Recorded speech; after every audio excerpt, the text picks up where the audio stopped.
You know what I really enjoy? I love going to an event with other family doctors.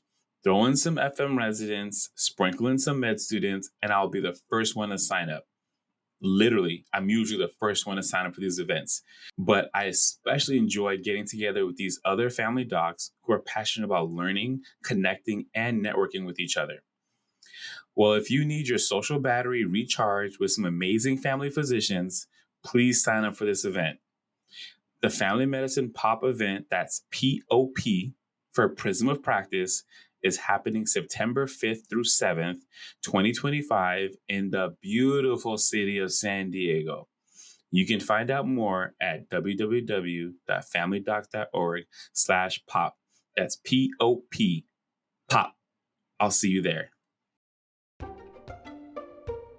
Hey everyone, I'm Dr. Rob Asibe, board certified family medicine physician and District 8 director on the CAFP board. On the next 2 episodes of the Family Docs podcast, we bring you a 2-episode series developed by the California Academy of Family Physicians and the Interstate Postgraduate Medical Association, otherwise known as IPMA, supported by the core partnership through an independent educational grant from the Opioid Analgesics REMS program companies. In these 2 episodes, we amplify the voices of 2 people who have navigated the healthcare system while facing stigma related to opioid use, race, identity, pregnancy, and trauma. These folks have been through it and are working to help others with substance use disorder live with hope and dignity. I invite you to listen deeply, not only to the stories, but also to the systemic challenges and human truths they reveal. These short but powerful episodes should be seen as a call to action, to reflect, to empathize, and to act. Because compassionate care begins when we choose to hear. Now, what happens when fear of judgment keeps someone from seeking life-saving care? Joey's story reveals how stigma at the intersection of race, sexuality, and substance use can create invisible barriers that healthcare clinicians have the power to break. In this episode, you will hear Valery Shuman, co-founder of the Sauna Healing Collective, a nonprofit organization seeking to change the paradigm of mental health treatment, speaking with Joey about his journey about running from stigma. Let's learn more. I am here today with Joey. My name is Valery Shuman. I'm a licensed clinical professional counselor and a board-certified art therapist. Worked with people who use drugs for over 20 years, including people experiencing homelessness and serious mental illness. A lot of my work has been around stigma reduction, so I'm particularly interested in this conversation with Joey about the stigma that people who use drugs experience when seeking health care. Joey, would you be willing to introduce yourself and tell us a little bit about you? Sure. Hi, Val. It's nice to meet you. My name is Joey. I'm from Peoria. I grew up in an okay town. Dunlap is where I grew up. I went to high school. I was pretty normal then, quote unquote. I did sports. I was in student council. I was like homecoming king. I graduated from high school. I went to college. That's when alcohol and drug use really started to kick in. I was finally away from home, so I didn't have to hide my sexuality anymore, because growing up, I couldn't really express, who I was because of my family and the religion. I went to college and I went a little wild. Ham. Yeah, I went ham, so you can say so. And that's not an uncommon time for people to begin exploring drug use. It's normative in the college environment and the first time you experienced real independence and freedom to express yourself. And my mother and best friend passed away, and I moved back to Peoria from Iowa. I began using meth, amphetamines. I was just smoking it then. I wasn't shooting it or anything then. Once they passed away, I gave up on life. I started shooting it, and then I was introduced into heroin. I started shooting that too right away. I never snorted it or anything. I just went straight to the needle. I died probably 20 times. I've overdosed over 20 times in my whole life over heroin. Who intervened in those overdoses? friends, my people who I were around. I was homeless at the time too. I didn't add that. I was homeless at the time. So we were staying in encampments and having abandoned houses, abandoned like buildings. So that's So you were with other drug users and they were able to recognize an overdose and intervene in that overdose with naloxone? yes with no naloxone every time. And then did you end up in the emergency department? I've never gone to the emergency room from an overdose because I usually would come back and then I wouldn't want to go because I wouldn't want to be judged. So I was embarrassed to go, to tell the truth. You hadn't had encounters with the healthcare providers, but you knew that they would be judgmental to you. Yeah. How did you know that? Just because I've heard that if you're a drug user and then you go to the emergency room and they like find out that you do use drugs, if you ever really need to go to the emergency room, that they won't give you any medication or proper care if you needed and they'll try and say you or whatever and send you on the way other than giving you, something to ease your pain. I heard if you do drugs, they try to not do that. So I was just like, I'm alive, I'm okay. I'm just save it for if I really need to go to the emergency room sometime or something like that. And I didn't want to be judged either. You had heard this from other drug users who had these experiences. They said, I tried to get help. They dismissed me, sent me away. They wouldn't give me anything for my pain and suffering. They treated me like crap. Yeah, basically. Yeah, exactly what you just said. So none of those 20 overdoses and no contact with healthcare. No contact, not even once. Yeah. At what point did you end up having contact with healthcare? Like what happened that you got care at some point? When, I was introduced to the OSF street medicine team by Kshe brought them along. She was doing outreach for a company that we worked for, in Peoria, Illinois. These were the nicest people I've ever met. So non-judgmental. They would come and check on us, prescribe medications, treat us, and they were like super kind and just always genuine and really good people. It was like, I still deal with them now and I'm working full time, except I choose to stick with them because they're like my people. Like they took care of me when I needed taken care of. Yeah. So that's coming to you, treating whatever was emergent and not making it all about drug use, not coercing you in any way, making sure that you were cared for and that your pain was tended. And you've continued to use them essentially as your primary care. Yeah, I do. I use them to this day, and I've used them for maybe 4 or 5 years now. Yeah, so. Have they ever made any efforts to connect you to a compassionate primary care physician that's not part of the street outreach team? They have, but I'd rather stick with them. I'm just Get it. They suggested it, and I'm like, okay, it sounds good, but if I ever have a problem, I get a hold of them because they take care of me really well. So. I want to circle back to something that you said earlier. You were talking about the progression of your drug use, and you intimated I was only smoking meth before, and after a traumatic incident, a traumatic loss of your social support system, you gave up and then you decided to start injecting. And we know that injection is more greatly stigmatized than other routes of administration. I'm curious, I'm not exactly sure how to ask the question or what the question is, but what was the meaning of, I guess I'll just start injecting now? I've always said that I never use a needle. I was scared of needles. I was scared of shots at the doctor. I would freak out. But at a certain point, I began to just not care anymore. I tried it once. And then another thing is I was involved in some sex work and I felt that it was a little easier for me to do the job that I had to do if I was a little bit more intoxicated, and that would affect me a little stronger than just smoking. So I did it was about intensity of the experience? Yeah, exactly. So it became like a hand in hand. Every time I did that work, I had to have a shot of some sort.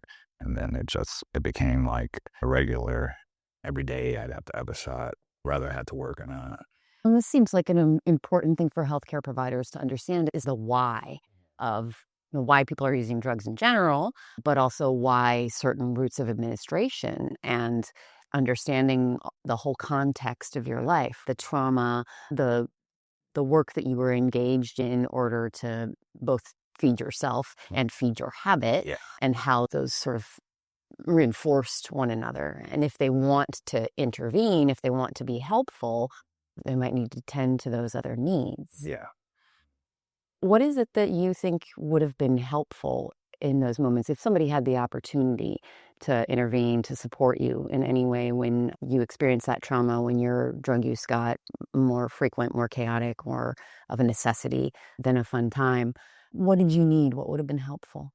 Maybe if my other family didn't like abandon me, basically after the 2 losses I went through, all went downhill. I don't speak to my sister or my dad really, so I felt I was out here, on my own, and I created my own family. So talk to me about the family that you did create and who supported you. Kshe supported me, who you guys just spoke with earlier, and the place I work for now, they support me as well. And I just have the people who I was out in the trenches, out in the tents and everything with. We all stick together, and we're like still together for today. A lot of us have gotten sober, and I don't know, we're working and we're doing the thing, and it's really nice to see us like be able to still remain friends and go from what we went through and then now live life like this. It's awesome. Yeah, you guys have been through chaotic drug use, and some of y'all have pursued abstinence-based recovery. It sounds like you're also still engaged with some folks that may still be using or using chaotically. Yeah. On a day-to-day basis, I work with people who I was like out in the tents and the trenches with. So it's nice to be an example that things can be turned around. People like work at it. Yeah. And people often make an assumption that if you're pursuing recovery, it's not healthy for you to be around other people who are using drugs. What's been your experience with that? It keeps me sober. I think it helps me because I like the chaos a little bit. I hate to say it, except I do accept that it's nice. Familiar. Yeah, it's familiar. It's home. It's what I'm used to. But it's nice to be a positive example for those people out there who are still struggling. And it keeps me sober. It's part of my recovery. I see how bad it can get, and it reminds me every day to be thankful for what I have right now. So. I think that's a really important point, that rather than stimulating you to want to use drugs, bearing witness to the suffering that other folks who are continuing to use chaotically are enduring reminds you of why you made some changes. Yeah, definitely. Yeah. Based on your experience with the street medicine folks, if you could talk to emergency department people, I know you didn't go there, right? But you heard from a lot of other folks. What would you say to them about how they should receive a person who uses drugs that's seeking healthcare in the emergency department or primary care? I actually did go to the emergency room once, and it was like through jail, though. I was in jail, and I was treated horrible. I was hurting, and the nurse, he was like trying to put an IV in, and he was like, I'm being so rough. It's almost like he treated me, like an animal almost. I was like, ow, that hurts. And he was just like super, super rude, and it was disgusting. I was like, I can't believe I'm being treated like this. I'm hurt, and you're just like treating me. I'm nothing. It was crazy. Didn't have any say in anything. Rude, how can you be specific? Was it saying things like, oh, your veins are a mess, you've really done a number on them, I can't get an IV in there, that sort of? Yeah, he was commenting on my drug use and saying that they've collapsed and he can't find anything. And he was just being super rough with me. And I was like, can I get a break? And can we try this again in a minute? And he wasn't giving me a break. Like, he was just like super rude. It sounds like it was almost felt punishing. Yeah, it was. It was punishing, and it was also embarrassing. I'm already in jail, I'm hurt, and now you're treating me like a piece of shit. It's like, it was really bad.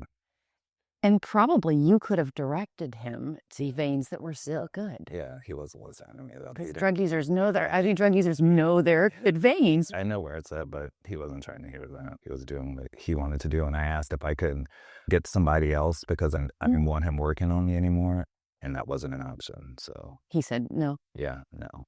Wow. And there wasn't anybody else that you could go to in that hospital to make a complaint, or you didn't know anyone? I was chained to a bed. I couldn't do it. Chained to a bed. Yeah. And it wasn't for a violent crime. It was like something like, white collar. I wrote a bad check at some point in time, and that's why I was in jail. Yeah, I wasn't like attacking anybody. I didn't shoot anybody, so I don't think I should have been treated like that. So there's this sort of over-treatment, over-correction too, like an assumption that anyone who has done something illegal is somehow dangerous, and we're just going to use a hammer and treat everybody the same way rather than... Can you talk a little bit more about, so since you didn't engage much with the healthcare system and you did have this loving, supportive drug user community, what kind of things did you guys do to take care of yourself, your own health, and each other's health? Here's the thing is I had been like sleeping around and working for a while, as I mentioned earlier.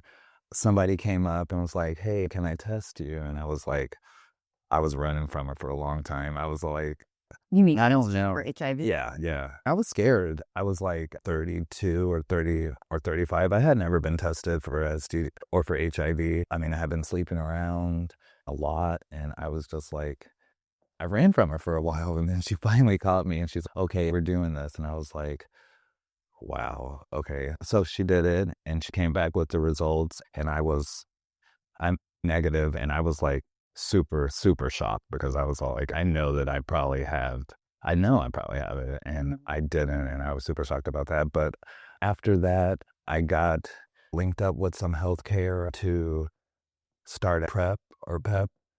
To protect yourself. Yeah, to protect myself, because I was like, oh my gosh, I dodged that bullet. I'm going to watch this now. I'm going to stay on it. So I went to the doctor, and the same lady took me to the doctor, and she dropped me off, actually. And then I went in there, and then they had to do some blood work, and I had track marks on my arm. The nurse came in, and she said, okay, the doctor will be back in a minute, and we're going to pull some blood work. And then I had the tracks on my arm, and I heard that. So I took all of them, and I ran out because I was embarrassed again about having track marks and marks on my arms. So I left the hospital, and so I never got on the medication I needed to be on at the time. And I tried, but because of the stigma and being embarrassed, I left. I was right there.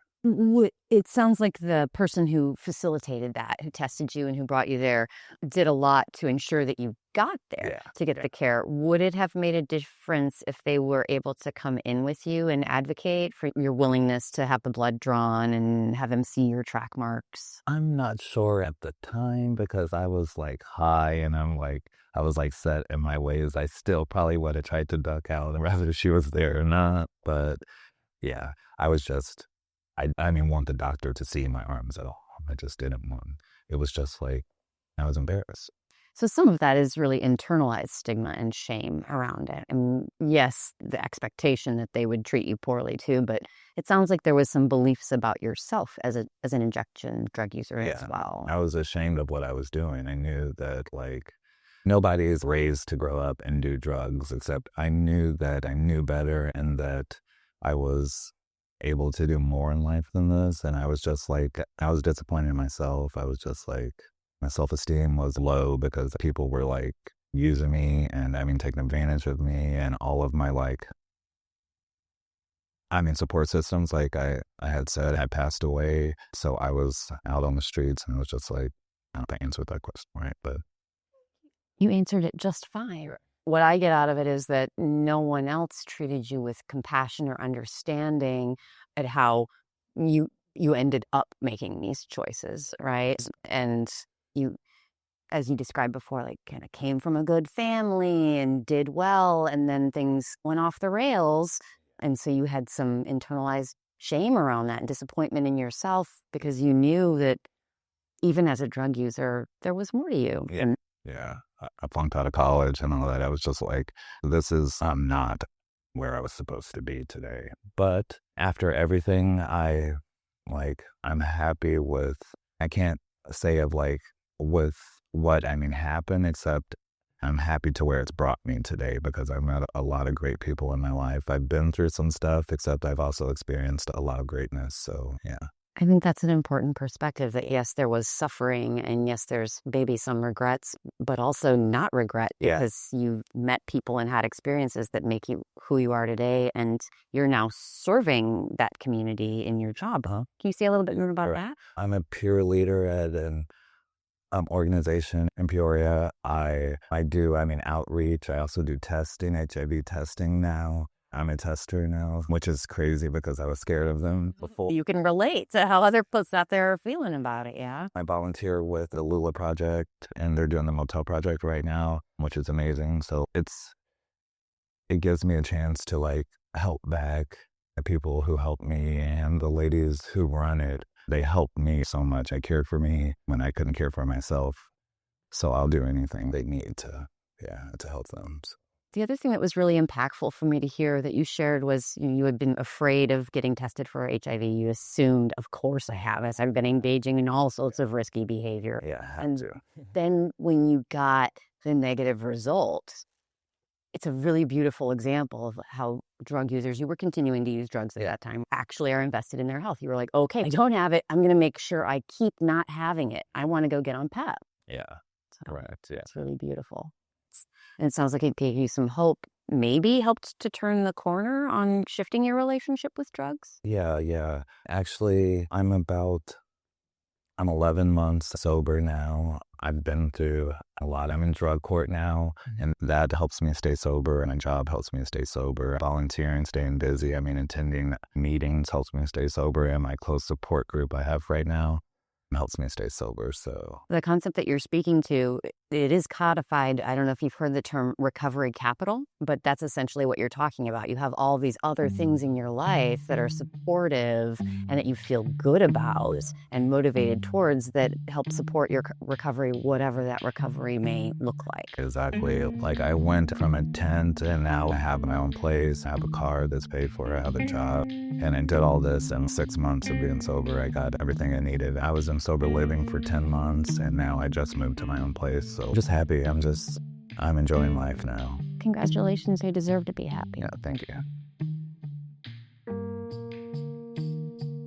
Thank you so much, Valery and Joey.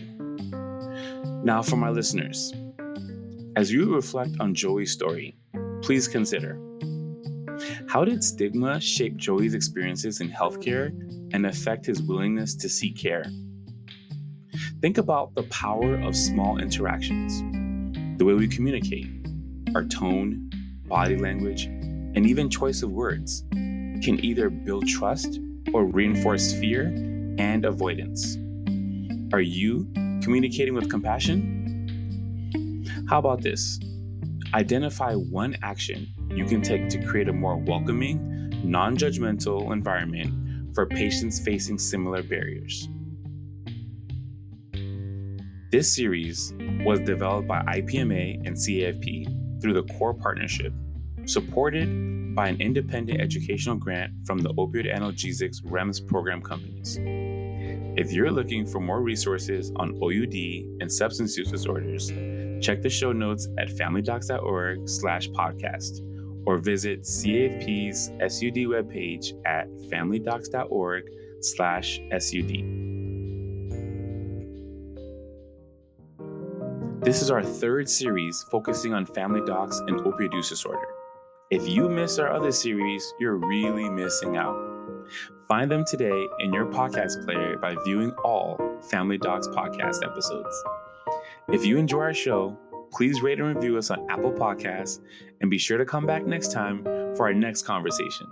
Until then, this is your favorite family physician, Dr. Robert Sibe. This podcast was created, produced, and recorded by the California Academy of Family Physicians. The views and opinions expressed in this program are those of the speakers and do not necessarily reflect the views or positions of any entities they represent or the California Academy of Family Physicians.